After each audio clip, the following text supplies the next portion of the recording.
Hi, my name is Denard Ricketts. In 2012, I created a racially, socially, and politically African-American football star from the hood.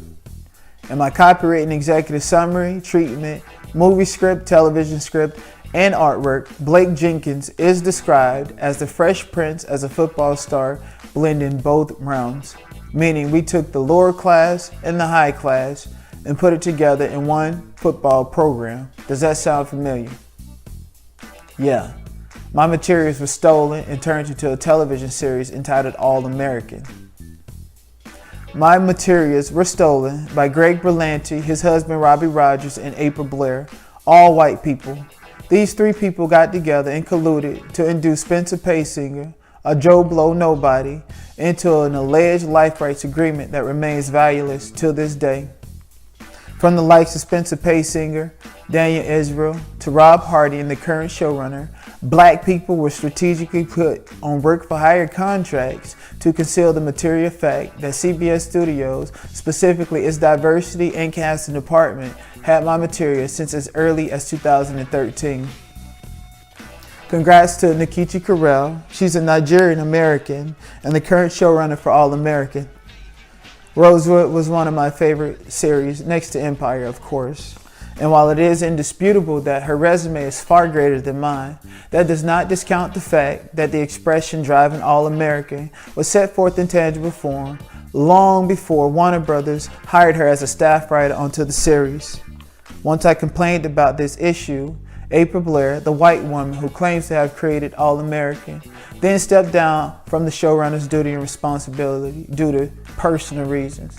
Well, none of those personal reasons took away her created by check, her created by royalties, and her created by residuals at all. The only thing it did was shift the showrunner's duty and responsibilities to Mrs. Carell. While I do have a problem with some of these mainstream journalists writing articles with their first paragraph giving origination to Spencer Paysinger, Mrs. Carell also participated in this false propagation when at the 2020 Paley Film Festival, in conclusion, she had overtly stated that none of them would be there if it wasn't for Spencer Paysinger, thus promoting the television series from a bottom-up perspective rather than the top-down structure it truly is. And I'd like to say, I get it. Nkechi Carell, you're a first-generation Nigerian American. I'm an African American whose descendants are from people that were enslaved in the United States of America. I ask you to stop propagating that false narrative. You and the mainstream journalists, because none of you were there when Spencer Paysinger got induced into Hollywood, nor were you there when he signed with Nick Roses at Pantheon. And let me tell you about hard work and dedication and how you guys got my material. In 2013, myself and hundreds, if not thousands of actors participated in pay-to-play casting director workshops. Your Studio Production posted an ad on I believe Casting Networks. It caught my attention. I then turned around and paid approximately $600 for this thing that they call the Star Actors Roadmap. It included me writing and creating my own character, filming a crappy demo reel of it, in exchange for Tab Harley to join the SAG-AFTRA union, and with the promise that they'd help me market my materials to their database of contacts and executives and casting directors specifically at these workshops. Your Studio Production asked me to target 5 talent agents, 5 talent managers, 5 casting directors, 5 production companies, and 5 television series, which became the data used to solicit me via email. Amongst my selected casting directors were David Rappaport, Fern Orienstein, Scott David. Amongst my selected television series was The Tomorrow People. Amongst my production companies was CBS Studios for its diversity division, as well as Greg Berlanti Productions.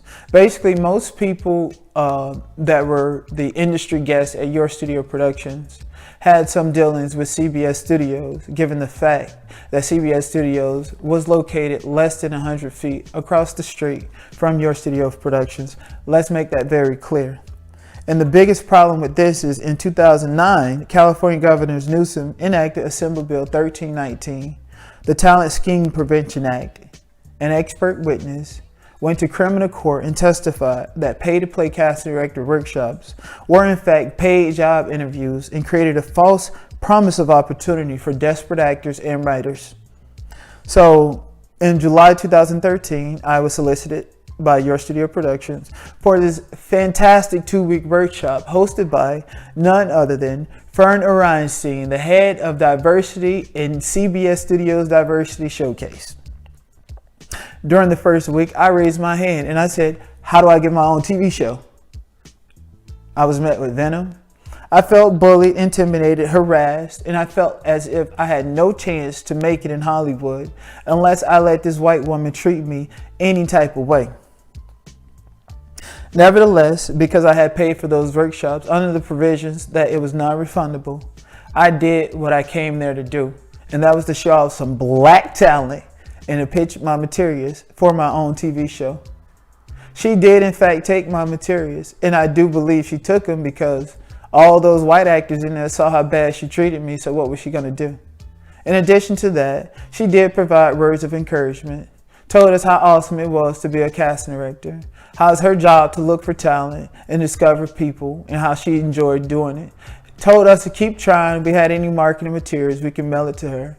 Told us everything that we needed to hear to make sure that it continued to propagate her narrative of getting as much money as possible out of these desperate actors. And by the way, this is the time when I was sleeping in Westlake MacArthur Park and not telling my family anything and making them think that everything is okay with me. And hundreds of people come to Hollywood with stardom in mind, and there is no amount of education, rule books, no standards, no do's or don'ts. You know, throughout the years, I continued to face a substantial amount of rejection from Hollywood, but it only motivated me to continue to create my own intellectual property. And there was other people who had direct access to my copyrighted materials, all in the CBS universe, CW network, Greg Berlanti's Productions.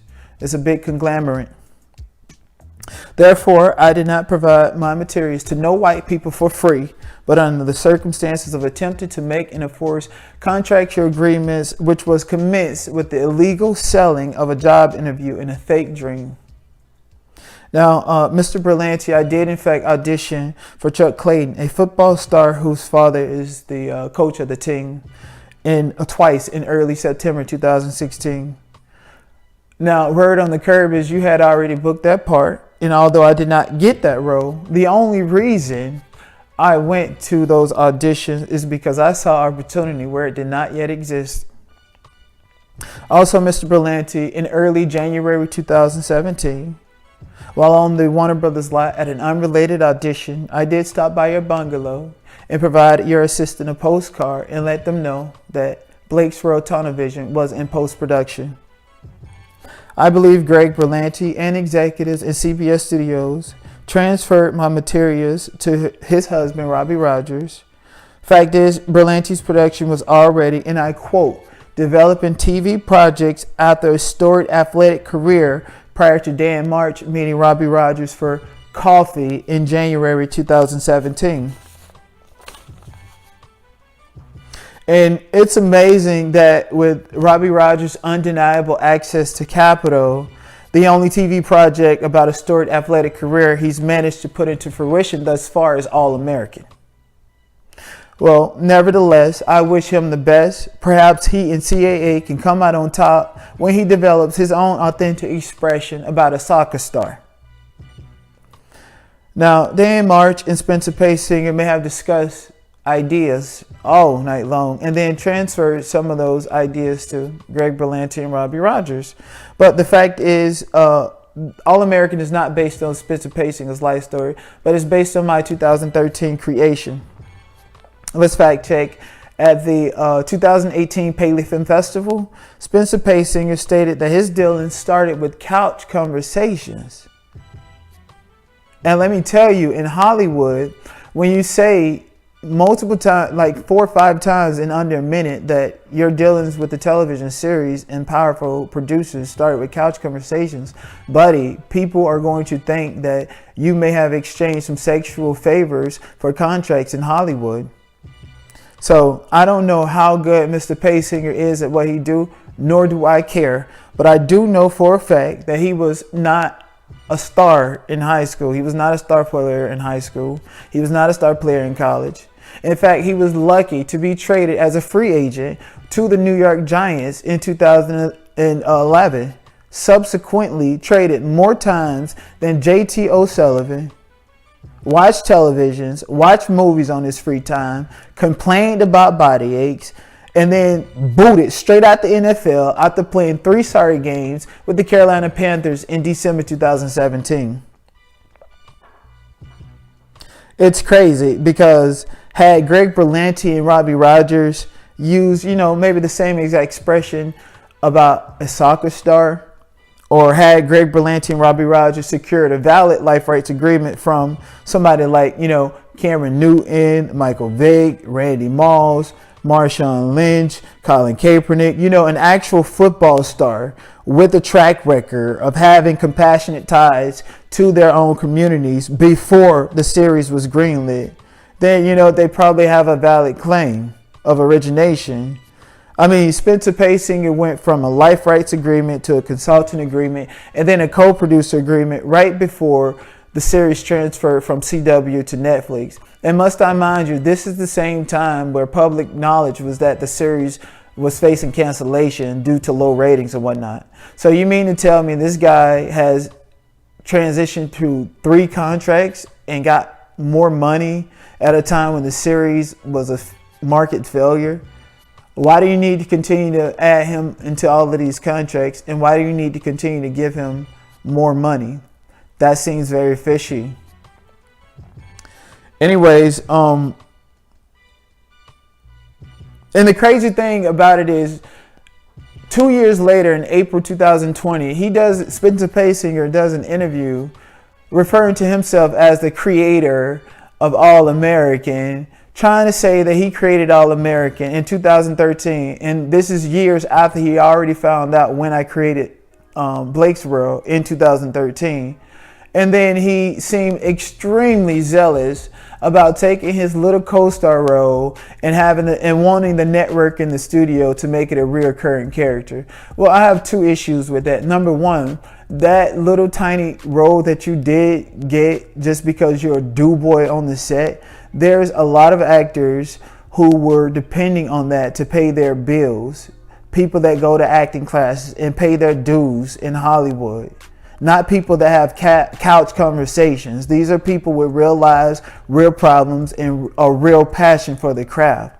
We don't make it in by having couch conversations. We make it in by showing our talent. And then once deals and whatever happens, the couch conversation is secondary. You do not induce yourself and jump generations of people by having couch conversations with 2 openly gay producers in Hollywood.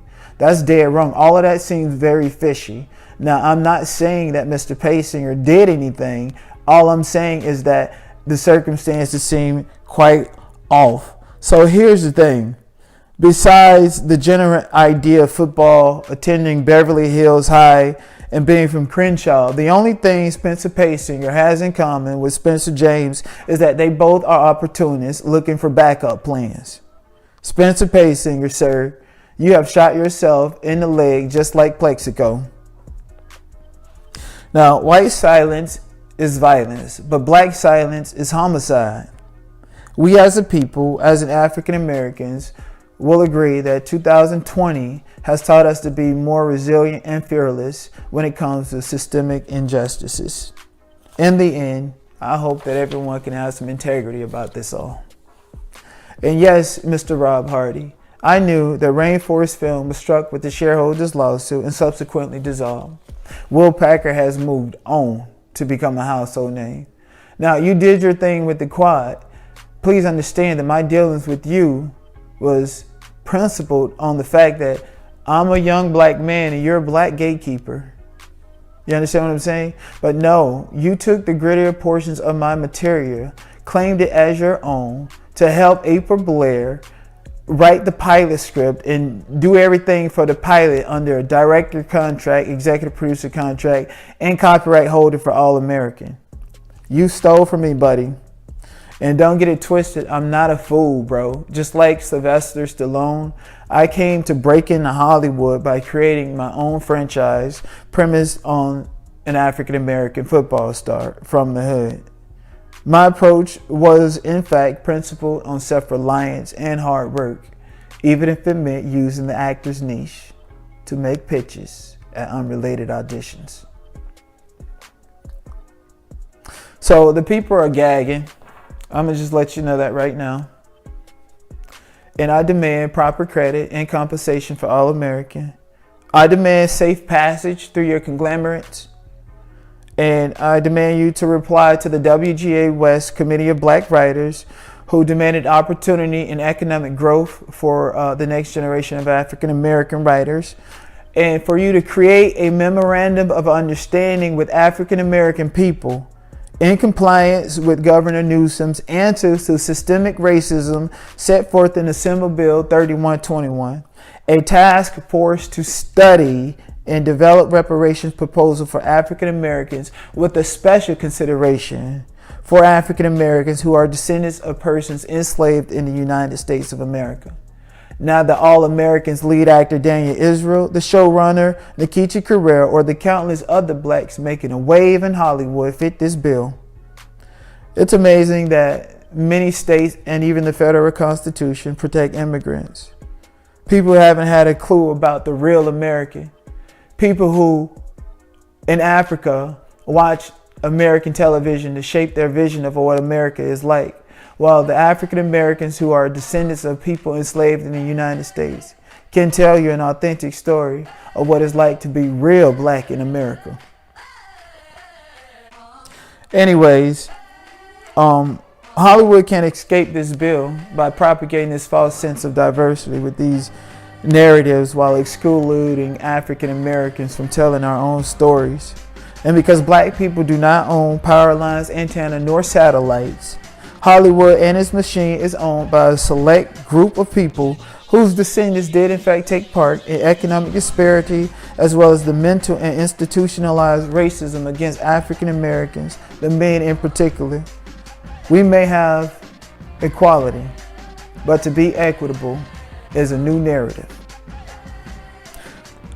Much like All American Season 3, the 2020 Black Lives Matter movement have earned Hollywood executives upwards billions of dollars from films and television series premised on African American culture way back from the 90s. Upon all information and belief, each of those contracts excluded African American men from wealth and or substantial creative power. In fact, these motives were proven in 2000 when Ali Muhammad, who knew a great deal about Malcolm X's life in the Islam religion, he played an important role in helping Spike Lee and Denzel Washington execute the creativity of Malcolm X. He sued Warner Brothers on grounds that he should have ownership credit in Malcolm X because he played a substantial role in the creative process. Warner Brothers prevailed on grounds that even Spike Lee did not have ownership of Malcolm X because of the way they make it and they do these contracts. So with that said, even if All American was based on Spencer Pacinger's life story, Hollywood executives know for a fact that this man may have been used for his tools, but he is just merely a scapegoat used to conceal a deep injustice done to me. I encourage the public, if not for my protection, but to protect the next dreamer, to share black stories. Cancel All American because it propagates a false narrative of diversity from a business and creative standpoint, replace African Americans who are descendants of slavery with first generation Nigerians. Cancel All American because it was syndicated on the premise of white wealth and used to control black culture and milk black culture, specifically Black Lives Matter, while marketing the series from a bottom-up perspective rather than a top-down structure it truly is.